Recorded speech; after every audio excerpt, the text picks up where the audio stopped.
아멘. 우리가 주중에 주일날 세례식이 있었습니다.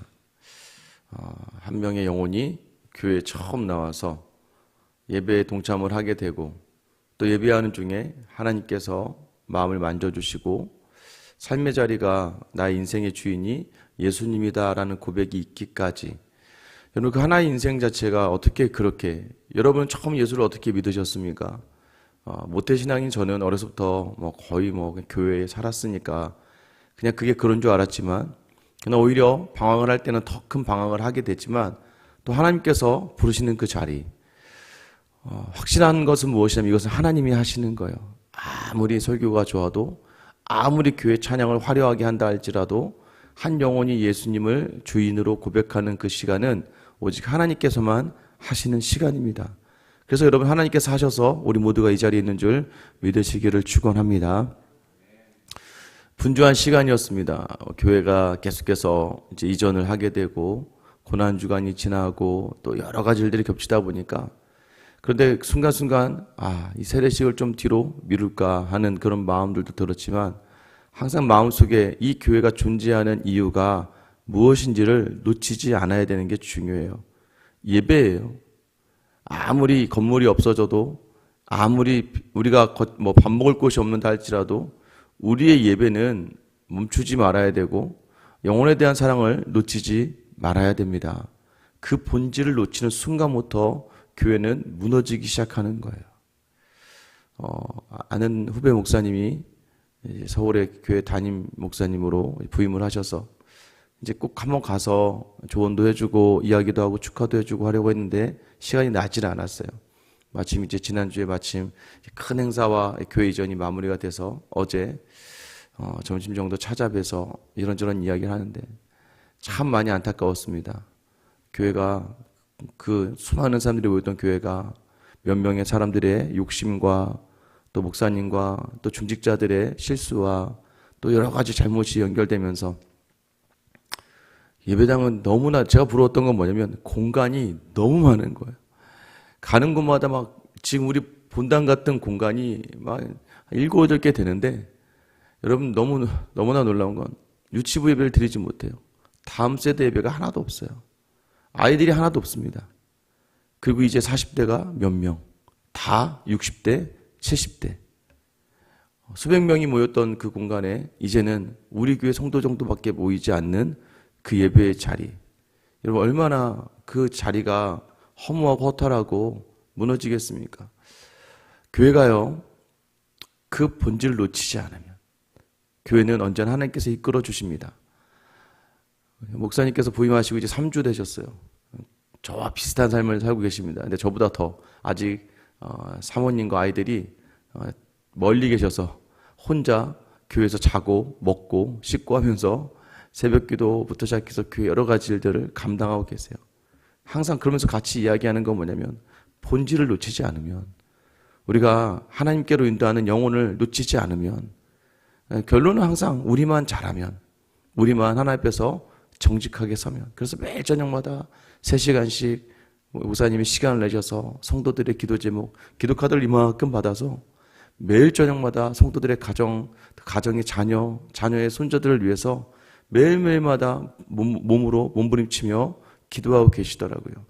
격려도 해주고 또 필요한 것들을 이야기도 해주고, 그러면서 처음에는요, 갈 때 아무 생각 없이 가서 봤을 때는 건물도 이렇게 크고 주차할 곳도 많고 예배할 곳도 많고 모일 곳도 많고, 너무나 교회의 건물을 보면서 우리가 이 정도 공간만 있으면, 이 정도 공간만 있으면 했던 모습이었는데, 이야기를 나누다 보니까 그래도 큰 공간보다는 함께 있는 성도들이 있다는 것이 더 기쁨의 자리구나라는 것을 알게 되는 것이죠. 여러분, 무엇을 놓쳤기 때문이에요? 본질을 놓쳤기 때문이에요. 본질을 놓치면요, 나도 모르게 정말 중요한 것이 무엇인지를 자꾸 놓치게 됩니다. 여러분, 우리가 삶의 자리도 마찬가지예요. 우리는 성도로 부르심을 받은 하나님의 사람들이에요. 성도로 부르심을 받았다는 건 뭘 얘기하는 거예요? 이 세상의 모든 잘잘못과 되고 안 되고와 모든 문제와 아픔의 모든 이유와 원인을 우리는 어디에서 찾아야 됩니까? 믿음에서 찾는 거예요. 우리의 믿음의 지금의 상태가 오늘 지금 내가 살아간 오늘 하루의 삶의 자리를 결정한다는 걸 여러분 아셔야 돼요. 제가 아니더라고요, 보니까. 여러분이더라고요. 스스로더라고요. 본인이 믿음으로 잘 버티고 이겨내시는 분이면 어떠한 상황이 와도 누구를 만나도 어떠한 환경이 주어진다 할지라도 항상 그 안에 기쁨이 있고 만족이 있어요. 근데 믿음의 자리를 딱 놓쳐버리니까 상황에 휩쓸리고 사람에 휩쓸리다 보니까 나도 모르게 불평이 나오고 원망이 나오고 한탄이 나오고 무너져버리고 마는 거예요. 믿음의 문제, 모든 게 믿음의 문제예요. 믿음이 있으면 몸이 아파도 절대 주눅이 들거나 넘어지지 않습니다. 믿음이 있으면 아무리 내 상황이 무너진다 할지라도 굳게 서서 한 걸음 한 걸음 내디딜 수 있습니다. 여러분 안에 오늘 다시 한번 그 믿음이 회복되는 귀한 역사가 있기를 예수님의 이름으로 축원합니다. 다시 내 안에 뜨겁게 하셔야 돼요. 내 안에 성령으로 충만하게 채우셔야 돼요. 그래야 그 모든 삶의 자리가 온전해지는 겁니다. 그렇지 않으면 어떻게 될까요? 오늘 본문이 그 내용이잖아요. 여러분 요나단이요, 사울과 같이 식사를 하면서 그 자리에서 다윗을 살릴 기회를 찾습니다. 다윗은 사울과의 식사 자리에 오지 않아요. 초하루 월삭에 보통 이틀 동안 그 왕과 전통이었던 것 같아요. 이제 왕과 함께 식사의 자리를 하는데 첫날 오지 않았습니다. 그런데 이제 사울이 생각하기에는 무슨 사고가 있었나 보구나. 부정한가 보다. 이 부정하라는 건 뭐냐면 우리가 가다가 시체를 만지거나 또는 잘못해서 어떤 자기의 실수가 있을 때 그때는 부정하면 다른 사람과 접촉을 피해야 됩니다. 무슨 부정한 일이 있었나 보다라고 생각을 했어요. 그러면 보통은 이제 무슨 일이 있는지가 자기에게 보고가 되어져야 되는데 이튿날 식사의 자리에서도 이 다윗이 나오지 않으니까 그때서야 이제 묻죠. 다윗이 어디 있냐고. 여러분 요나단이 뭐라고 이야기합니까? 다윗과 이야기한 게 있어요. 자기 아버지의 집으로 지금 가 있습니다. 지금 다윗이 에셀바의 곁에 숨어 있어요. 자기 아버지 집으로 간다고 해서 제가 가라 그랬습니다. 이 말을 듣자마자 사울이 화를 냅니다. 30절이죠. 사울이 요나단에게 화를 내며 그에게 이르되 폐역무도한 계집의 소생아, 네가 이새의 아들 택한 것이 내 수치와 네 어미의 벌거벗은 수치됨을 내가 어찌 알지 못하랴. 이새의 아들이 땅에 사는 동안은 너와 내 나라가 든든히 서지 못하리라. 그런즉 이제 사람을 보내어 그를 내게로 끌어오라. 그는 죽어야 할 자이니라 한지라. 여러분 지금 사울이 왜 화를 냅니까? 이 폐역무도한 계집의 자식아 자기 아들에게 욕을 하고 있어요. 그러면서 뭐라고 이야기합니까? 나는 너를 왕으로 세우려고 하는데 너는 왜 나를 돕지 않느냐는 거예요. 여러분 이미 사무엘을 통해서 사울에게 하나님이 당신을 버렸습니다라는 선포적 메시지를 들었어요. 왜 버렸습니까? 사울왕이 먼저 하나님의 말씀을 버렸기 때문에 하나님도 당신을 버렸습니다. 여러분 그거 선포예요. 그럼 이제 사울도 알고 있었다고 이야기해요. 다윗을 하나님께서 택하셨다는 것을. 그런데 끝까지 사울은 그렇게 하지 않겠다고 자기 의지를 가지는 거예요.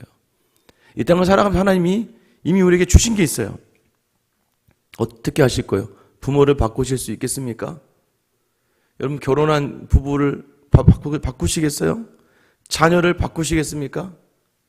여러 가지 것들 내게 허락한 환경의 모든 자리를 하나님이 주셨으면 하나님 주신 걸로 인정을 하고 그 안에서 자꾸 하나님이 원하시는 바를 따라가고 찾아야 돼요.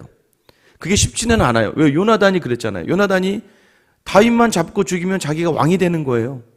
왕이 되고 나면 자기가 누릴 수 있어요. 그러나 요나단은 하나님을 바라보고 다시 보니까 하나님이 원하시지 않는 자리에 왕의 자리마저도 요나단은 내려놓습니다. 다윗을 살리기로 작정을 해요. 사울이 자기 의지대로 다시 요나단을 왕으로 세우려 했던 모든 자리, 오히려 요나단을 향하여 손가락질하죠. 그때 요나단이 뭐라고 이야기해요? 32절입니다. 요나단이 그의 아버지 사울에게 대답하여 이르되 그가 죽을 일이 무엇이니까 무엇을 행하였나이까? 아버지 무엇을 잘못했습니까? 다윗이 왜 죽어야 됩니까? 이제는 그 말이에요.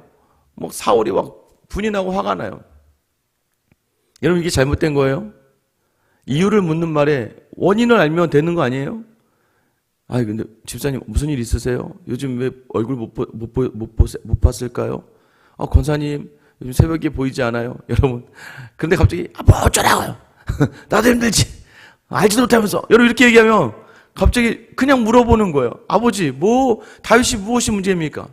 여러분 지금 사울 안에요. 하나님이 없고 하나님을 떠나고 믿음의 자리가 다 포기가 되어지고 하니까요. 마음이 완악해지고 마음이 교만해지고 완전히 폐역한 자리가 되어버리니까 여러분 우리가 믿음의 자리를 떠나면 우리가 다 이렇게 된다는 걸 여러분 기억하셔야 돼요. 얼마나 여러분 그 자리가 비참한지 얼마나 보기 흉한 자리인지 믿음으로 여러분이 마음을 꽉 부여잡고 있지 않으면요. 얼마나 수치스러운 일이 우리에게 다가온지 여러분 아셔야 돼요. 그러고 나서 나중에 어떻게 생각해보면 어때요? 내가 그때 왜 그랬지? 내가 그때 왜 그랬지? 성도 간의 이야기 속에서 아무 일도 아닌데 밖에 사람 만나면서 이거 아무 일도 아닌데 혼자 지레 깊게 생각하다가 혼자 성을 내고 혼자 흥분을 하고 혼자 막 그러나 나중에 생각해보면 내가 왜 그런 짓을 했지? 왜요? 믿음을 놓쳤기 때문이에요. 이 말을 듣자마자 사울이 단창을 들어서 요나단에게 던져서 죽이려고 합니다. 여러분 보세요. 본질을 다 잃어버리고 생명을 다 잃어버린 자리가 어디입니까? 자기 아들 요나단에게 왕권을 주려고 했던 사울이 이제 요나단을 죽이려고 해요. 자기 감정과 자기 어떤 그런 문제들에 못 이겨내서 분을 못 이겨내고 이제는 본질을 죽여버리는 자리에 서게 되는 거예요. 자녀를 다루는 것도 마찬가지입니다. 너를 위해서 사는 거야. 근데 여러분 어떻게 됩니까? 자녀들이 나중에 누가 나를 위해 살라 그랬어? 어머니 아버지를 살지. 나를 위해 사는 게 정말 나를 위해 살았다고 생각하세요? 라고 이야기하며 부모와 관계를 끊는 자녀들이 많이 늘어납니다. 자녀를 위해서 산다고 이해하다가 그 자녀를 자기 손으로 죽이고 마는 거예요. 저는 아직도 충격적인 게 작년인가요? 베트남의 어떤 영상에서 베트남이 요즘 한국어 비싸답니다. 애들을 막 공부를 시켜서 막 명문대학교로 보내려고 한다는 거예요. 이 아이가 여자아이가 공부하다가 아버지가 딱 들어온 순간에 아버지가 보는 앞에서 고층 아파트에서 뛰어내리는 거예요. 아버지가 문을 들고 오자마자 이제 보란 듯이 나 죽을 거니까 봐라. 아버지가 막 난리가 나죠. 여러분 이 아이 잘 되게 하려고 이 아이를 잡아놓고 공부를 시키고 이 아이가 못 나가게 하고 강압적으로 모든 걸 잡았더니 이 아이가 어떻게 해요? 결국 죽어버리는 거예요. 그때면 모든 게 잃어버리는 거잖아요. 여러분 오늘 여러분의 삶의 모든 자리는 하나님이 누리고 만족하고 감사하고 기뻐하라고 주신 자리예요. 여러분 왜 일을 하셔요? 왜 일을 하십니까? 믿음으로 하나님께 영광이지만 내 가족들을 내가 먹여 살리고 가족들에게 기쁨을 주고 만족을 주기 위해서잖아요. 근데 일을 하다가 주객이 전도돼서 일이 목적이 되고 자녀들은 그러면서 와서 뭐라고 얘기해요? 너 아빠가 왜 일을 하는 줄 알아? 너 때문이야 라고 이야기하지만 자녀들이 느끼기에는 어떻게 해요? 아버지 혼자 일하시는 것 같아. 가족을 생각하는 것 같지 않아요. 어머니도 마찬가지고 어머니 너 때문에 내가 이렇게 고생을 하는데 아이들이 느껴지지 않아요. 여러분 무엇을 놓쳤기 때문입니까? 본질. 근데 다시 한번 믿음의 사람에게는요. 하나님을 놓쳤기 때문이에요. 내게 주신 자리. 싫든 좋든 하나님이 말씀하셨으면 하나님 그대로 하시는 거예요. 그럼 내가 그 말씀을 따라가면 하나님 말씀 안에 놀라운 변화와 은혜와 축복을 주세요. 근데 그 말씀을 놓치고 내 의지로 자꾸 다른 곳으로 가려고 하면 하나님의 말씀이 선포될 때마다 더 분이 나고 화가 나고 누군가의 사람을 만날 때마다 무너지고 나중엔 초라해하며 수치스러운 자기의 모습을 발견하게 되는 겁니다. 다시 한번 여러분 오늘 서 있는 이 자리는 주님이 우리를 부르신 자리고 우리를 부르신 이유는 하나님을 전하고 하나님의 사람들로 제자를 삼게 하고 더 나아가서 하나님의 나라를 확장시키는 거예요. 혹여나 오늘 여러분의 욕심으로 여러분의 가족이 상처받고 나의 유익과 만족을 찾다가 하나님이 사라져버리는 우리 인생이 되지 말고 오늘 다시 한번 주님 오늘 주님을 따라가게 하시고 내 입과 말과 나의 행동의 모든 자리가 하나님의 뜻을 구하고 하나님의 뜻대로 하나님의 지혜대로 가족과 직장과 사업에서 교회 성도들을 만나며 여러분이 가는 곳마다 좀 살아났으면 좋겠어요. 여러분 만나는 사람마다 다 좋았으면 좋겠고 여러분을 보는 게 기대가 되고 여러분과 함께하고 싶어하는 사람 막 피하고 안 만나고 싶고 또 저 사람 만나면 또 투덜투덜대고 불평하고 원망하고 화를 내고 조금만 잘못하면 막 만나면서도 막 긴장해야 되는 사람이 아니라 여러분 가는 곳마다 기쁨과 만족과 보람이 있는 하나님이 전파되는 귀한 하루가 되시는 여러분 되시길 예수님의 이름으로 축원합니다. 기도하겠습니다. 하나님 오늘도 우리의 자리는 하나님이 주신 것을 놓치지 않도록 다시 한번 우리 믿음의 자리를 돌아볼 수 있는 이 시간 되기를 원합니다. 하나님을 놓치면 모든 것을 놓치는 겁니다. 믿음을 부여잡지 못하면 세상에 휩쓸려 버리고 마는 것입니다. 오늘도 하나님 우리가 얼마나 약한 존재인지, 하나님 여전히 믿음이 있다고 이야기하지만 상황 환경에 쓸려나 버리는 우리의 모습들, 사람의 말 한마디와 사람의 시선을 깊게 혼자 묵상하다가 무너져 버리는 우리의 자리들, 하나님이 나를 사랑하시고 그 은혜가 내게 있음을 기억하며 오늘 삶의 모든 자리에서도 믿음을 나타낼 수 있는 하나님의 사람들, 오늘 우리의 삶의 자리에서 생명을 이야기할 수 있고 생명을 전할 수 있는 저와 우리 모든 성도들 다 되게 하여 주시옵소서. 그리하여 십자가를 지시고 우리에게 그 큰 사랑과 생명을 주신 우리 주 예수님의 이름 받들어 기도드립니다. 아멘.